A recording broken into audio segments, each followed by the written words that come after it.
Hello friends, welcome to my channel my unique academy. Friends, मैं आपको पढ़ा रहा था opportunities for youth by Jawaharlal Nehru. तो इसको मैं फुल एक्सप्लेन कर रहा था लाइन बाय लाइन हिंदी में। इसका फर्स्ट पार्ट आ चुका है, उसको आप देख लीजिए। आज हम लोग इसके कुछ और पार्ट पढ़ेंगे। तो ये जो चैप्टर है ये फर्स्ट सेमेस्टर वालों के लिए है, लेकिन अगर किसी और के सेमेस्टर के सिलेबस में है तो आप भी पढ़ सकते हैं इसको। बीवर इंगेज्ड, इसके पहले मैंने आपको पढ़ा ही दिया है, तो यहाँ से हम लोग को स्टार्ट करना है। बीवर इंगेज्ड, हम लोग लगे हुए थे। एज यू नो दैट, जैसा कि आप लोग जानते हैं, in a very great movement in India, Bharat में एक बहुत महान आंदोलन में। अब इसको देखिए, ये जो चीज़ें दो कॉमों के बीच में है, इसको आप पहले पढ़ लीजिए या बाद में। तो मैं पहले पढ़ देता हूँ। एज़ यू नो, जैसा कि आप लोग जानते हैं, वी वर इंगेज्ड, हम लोग लगे हुए थे। इन ए वेरी ग्रेट मूवमेंट, एक बहुत बड़े आंदोलन में इन इंडिया, भारत में। बिकॉज, क्योंकि दैट मूवमेंट, वो आंदोलन वॉज था इंटीमेटली, घनिष्ठ रूप से, कंसर्न्ड, संबंधित with the freedom of India, Bharat की स्वतंत्रता से। जिस आंदोलन में हम लोग लगे हुए थे वो भारत की स्वतंत्रता से संबंधित आंदोलन था।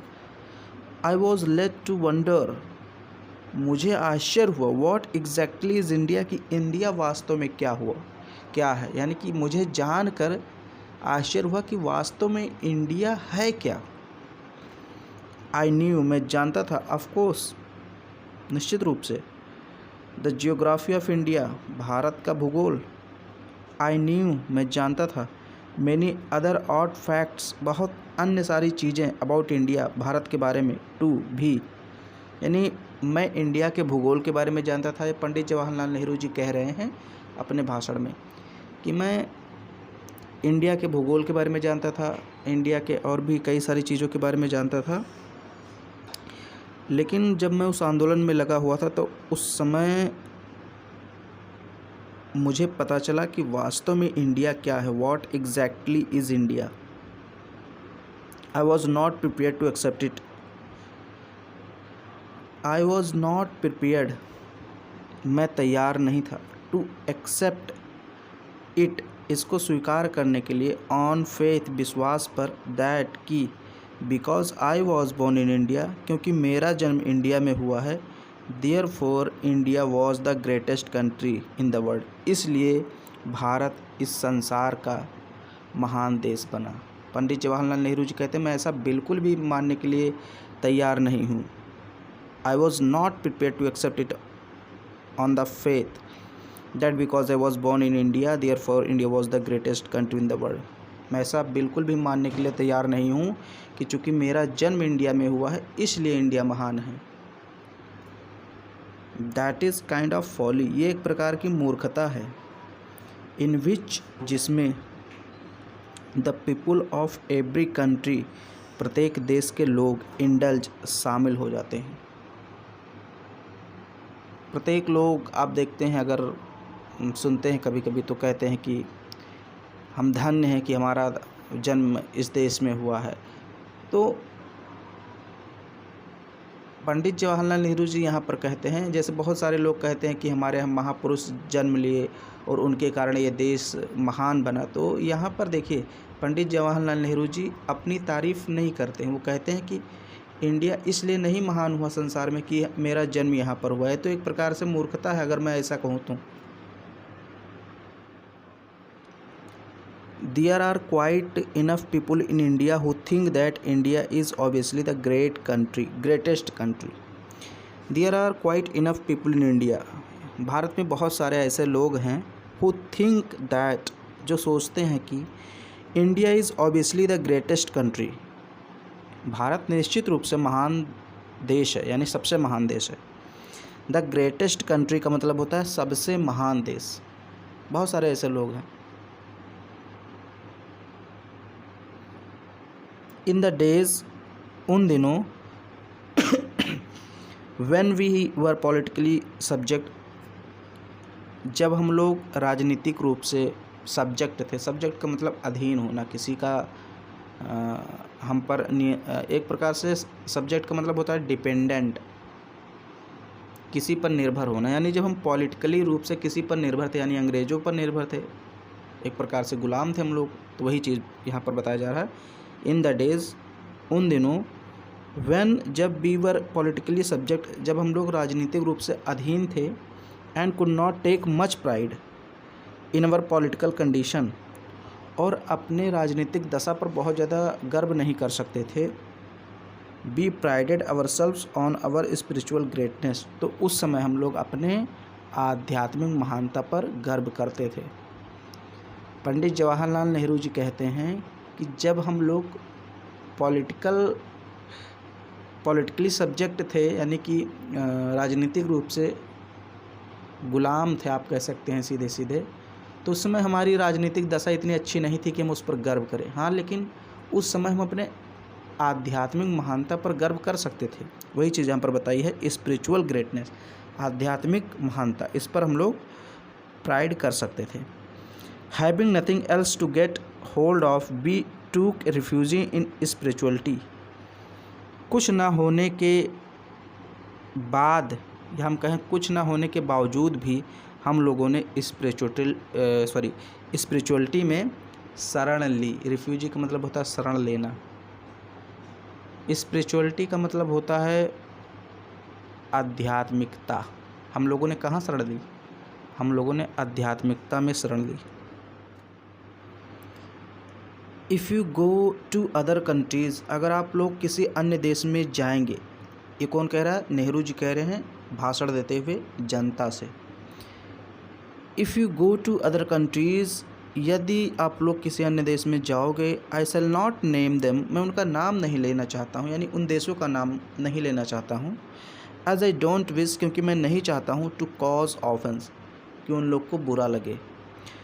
अगर तुम जाओगे, यू विल फाइंड, तुम पाओगे, द पीपुल, लोगों को, देयर, वहाँ पर, थिंक, सोचते हुए, दैट की देयर कंट्री, उनका देश, इज़ द चूजन कंट्री, चुनिंदा देशों में से एक है, एक चुना हुआ देश है, मतलब चुनिंदा देशों में से है।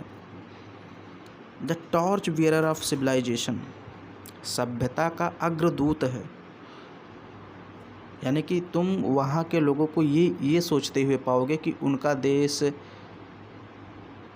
एक चुना हुआ देश है, चुनिंदा देशों में से एक है। टॉर्च बियरर ऑफ सिविलाइजेशन है, यानी कि वे लोग यह सोच रहे होंगे कि उनका जो देश है सिविलाइजेशन यानी सभ्यता का टॉर्च बियरर है, अग्रदूत है। द मोस्ट एडवांस कंट्री, सबसे ज़्यादा एडवांस कंट्री है, यानी कि बहुत ही डेवलप कंट्री है उनका, ऐसा सोचते हुए पाओगे उन लोगों को। द मोस्ट रिवोल्यूशनरी कंट्री, बहुत ज़्यादा क्रांतिकारी देश है उनका। The country with the biggest buildings, बड़े बड़े इमारतों वाला देश है। The country with something unique, कुछ अद्वितीय चीज़ों वाला देश है। सम मिशन, या कोई और लक्ष्य है उनके देश का, और अदर, या कोई अन्य चीज़।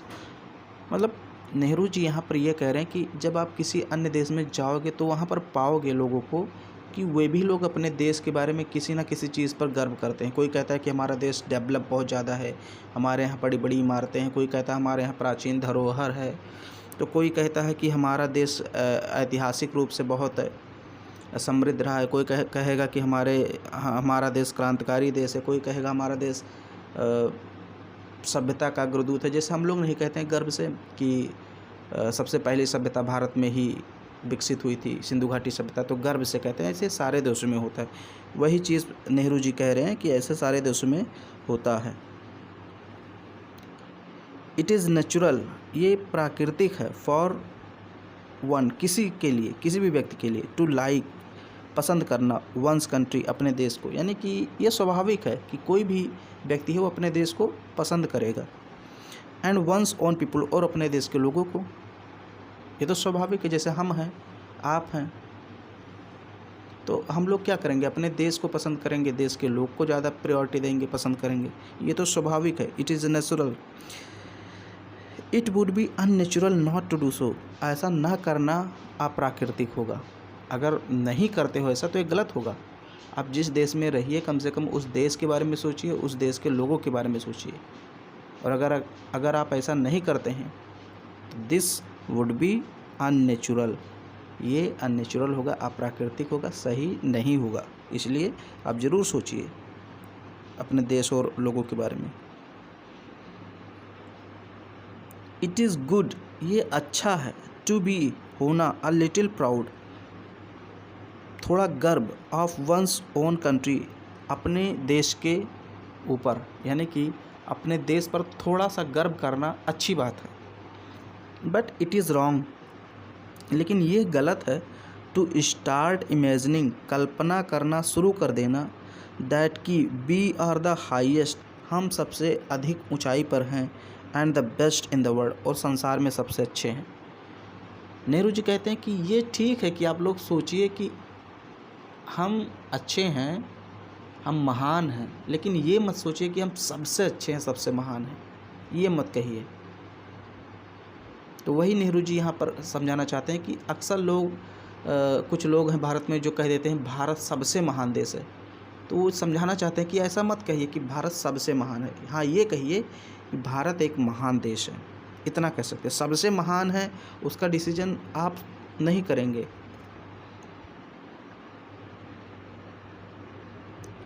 द फैक्ट इज़ दैट, बात यह है कि एवरी कंट्री, प्रत्येक देश, एंड एवरी पीपुल, और प्रत्येक लोग, हैव एडमायरेबल पॉइंट्स, प्रशंसनीय गुण रखते हैं। यानी प्रत्येक देश और प्रत्येक लोग अपने अंदर एडमायरेबल पॉइंट्स रखते हैं, यानी प्रशंसनीय गुण, कुछ अच्छे गुण होते हैं अबाउट देम, उनके बारे में। They have great achievements to their credit, उनके पास कुछ महान उपलब्धियां होती हैं, चाहे देश की बात हो या किसी लोग की बात हो। आप किसी वैज्ञानिक की बात कर लीजिए, किसी महापुरुष की बात कर लीजिए, किसी देश की बात कर लीजिए, उनके पास कुछ अच्छे क्वालिटीज़ होते हैं, गुण होते हैं, कुछ उनके ग्रेट अचीवमेंट्स होते हैं, टू देयर क्रेडिट, जिनका उनको श्रेय दिया जाना चाहिए। क्रेडिट का मतलब होता है श्रेय, यानी उसका उनको श्रेय मिलना चाहिए। And they have also bad periods of they have also bad periods in their history, और कुछ उनकी कमियां भी होती हैं, यानी कि बैड एक्सपीरियंस होते हैं उनके इतिहास में। भाई जैसे जैसे आप अपने देश का इतिहास ले लीजिए, तो हमारे यहाँ, हमारा जो देश है, यहाँ का जो है गुड पॉइंट क्या है, अच्छी बात क्या है कि हमारा देश सभ्यता, जो सिंधु घाटी सभ्यता, वहाँ की, मतलब जब हम सोचते हैं सिंधु घाटी सभ्यता के बारे में कि सबसे पहले नगरीय सभ्यता की शुरुआत हमारे भारत में हुई, तो बहुत ज़्यादा गर्व महसूस होता है कि नगर वहाँ पर बसे हुए थे, और नालियाँ ऐसी थी, वैसी थी, घर ऐसे बने थे। मतलब हम लोग सोचते हैं ना कि हम लोग पहले कितने सभ्य थे, जब लोग जंगलों में घूम करते थे, कितना गर्व होता है। तो ये हमारे जो इतिहास का है, ये अच्छा पॉइंट है। लेकिन फिर हम देखते हैं कि हम मध्यकालीन में गुलाम हो गए, हमारे यहाँ बहुत सारे आक्रमणकारी आए, बाद में अंग्रेज आए, लूटे खूब। तो ये हमारे इतिहास का एक प्रकार से जो है बैड पीरियड है, यानी कि बुरा काल है। तो प्रत्येक देश में ये होता है कि कुछ अच्छे समय होते हैं, कुछ बुरे समय होते हैं, वही चीज़ है। This applies not to the countries only, ये केवल देश पर अप्लाई नहीं होता है, देश पर लागू नहीं होता है, बट टू द इंडिविजुअल्स, बल्कि व्यक्तियों पर भी लागू होता है। मतलब ये सिर्फ देशों के लिए नहीं है कि उनके अंदर अच्छाई और बुराई दोनों होती है, बल्कि लोगों पर भी लागू होता है। जैसे हमारे अंदर कुछ अच्छाइयाँ हैं तो कुछ बुराइयाँ भी होंगी, भले ही मैं उनको ना बताऊं, लेकिन हर एक व्यक्ति के अंदर कुछ अच्छाइयाँ होती हैं तो कुछ बुराइयाँ होती हैं। नोबडी इज़ परफेक्ट, कोई भी पूर्ण नहीं है, कोई भी परफेक्ट नहीं है। He has weaknesses and Fehling's, उसके पास भी कमजोरियां हैं और फेलिंग्स हैं। Nobody is thoroughly bad either, कोई भी व्यक्ति पूरी तरीके से बुरा भी नहीं है। ऐसा नहीं कि कोई व्यक्ति पूरी तरीके से अच्छा है, लेकिन ये भी है कि कोई भी व्यक्ति पूरी तरीके से बुरा भी नहीं है, कुछ ना कुछ उसमें अच्छाई होगी। कितना भी बुरा व्यक्ति क्यों ना हो, अगर आप ध्यान से देखेंगे उसको, उसकी जांच पड़ताल करेंगे, उसके बारे में जानेंगे, पता लगाएंगे, तो कोई ना कोई उसकी अच्छाई ज़रूर होगी। We are all mixtures of good and evil, हम लोग अच्छे और बुरे के मिश्रण हैं। मिक्सचर्स का मतलब होता है मिश्रण होना, मिला जुला होना। तो हम लोग कैसे हैं? वी आर, हम हैं, ऑल मिक्सचर्स, सब प्रकार से मिश्रण है, ऑफ गुड एंड इविल, अच्छे और बुरे का। But we should try to be, यहाँ होना चाहिए टू बी। अब देख लीजिए, मुझे ये यहाँ पर कुछ टाइपिंग मिस्टेक है। यहाँ पर मैं आपको बता दूँ कहीं कहीं टाइपिंग मिस्टेक हो गई है, तो हो सकता है एक दो वर्ड मैं छोड़ दूँ या ना बोलूँ, क्योंकि अब यहाँ मुझे नहीं समझ में आ रहा है क्या होगा। बट मेरे ख्याल से यहाँ होना चाहिए but we should be try to be, लेकिन हमें कोशिश करनी चाहिए बनने की,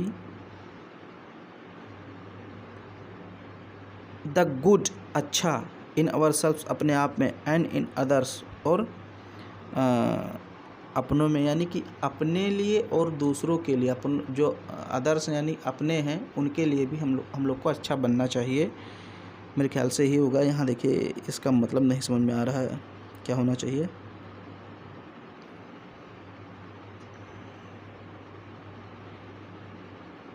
असल में ये वर्ड नहीं समझ में आ रहा है। अब मैंने इसको कॉपी पेस्ट किया था, तो ये क्या लिखा है आप लोग समझ लीजिएगा। ये लाइन इजी है, बाकी ये वर्ड का मतलब आप समझ लीजिए बस।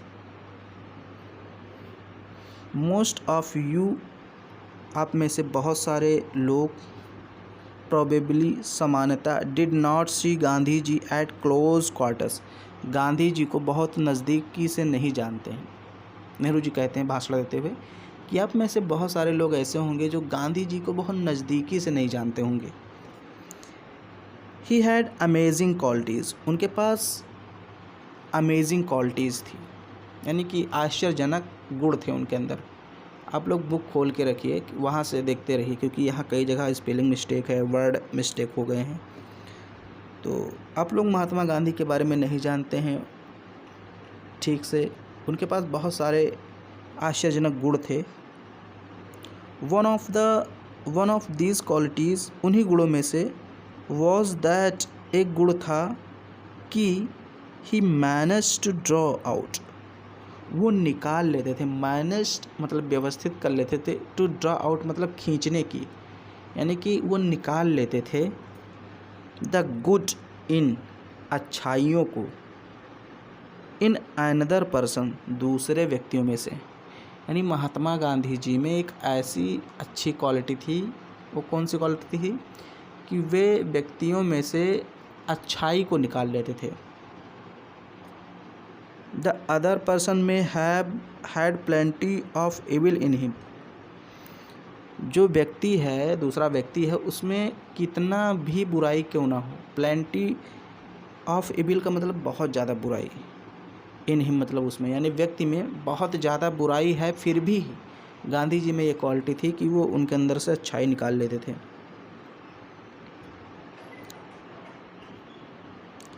अब यहाँ ये जो है ये भी गलती हो गई, आई नहीं आना चाहिए। बट ही सम हाउ, लेकिन वो किसी भी प्रकार से, स्पॉटेड मतलब निकाल लेते थे, यानी कि उसको स्पॉट कर देते थे। ऐसे स्पॉट का मतलब चिन्हित करना, स्पॉट कर देते थे, किसी प्रकार से निकाल लेते थे द गुड, अच्छाई को, and laid emphasis on that good, और उस अच्छाई पर प्रभाव डालते थे। द रिजल्ट वॉज दैट, परिणाम ये होता था कि the poor man had to try to be good, जो बेचारा आदमी है या गरीब आदमी है वो भी कहीं ना कहीं अच्छा बनने का प्रयास करता है। मतलब यहाँ पर कहने का मतलब ये है कि अगर कोई बुरा इंसान है तो गांधी जी उसके अंदर की किसी न किसी अच्छाई को अगर पकड़ लेते, उसको निकालते थे, फिर उसको समझाते थे, तो वो बुरा आदमी भी कहीं ना कहीं अच्छा बनने का प्रयत्न करने लगता था। ये क्वालिटीज़ गांधी जी में थी। He could not help it, वो इसके बिना नहीं रह सकता था। अब यहाँ कुड नॉट हेल्प का मतलब ये नहीं है कि हेल्प करना, नहीं, इसका एक दूसरा सेंस है। He could not help it, वो इससे किए बिना नहीं रह सकता था, यानी जो व्यक्ति है वो अच्छा बने बिना अब नहीं रह सकता था। He would feel a little ashamed, वो थोड़ा शर्मिंदा महसूस करता, when he did something wrong, जब वो कुछ गलत करता, यानी जो व्यक्ति है बुरा व्यक्ति था, जब वो कुछ गलत करता तो थोड़ा उसको शर्मिंदगी महसूस होती कि गांधी जी ने हमारी तारीफ़ की थी, हमारे अंदर अच्छाई निकाली थी, तो वो बुरा करने से बचने लगता वो आदमी। तो गांधी जी में ये क्वालिटी थी कि वो बुरे आदमी में से भी अच्छाई निकाल लेते थे। तो ये मैंने आपको पढ़ा दिया इतना। इसमें 1-2 लाइनें हैं जो इधर उधर मिस्टेक हो गई हैं, तो उसको आप देख लीजिएगा।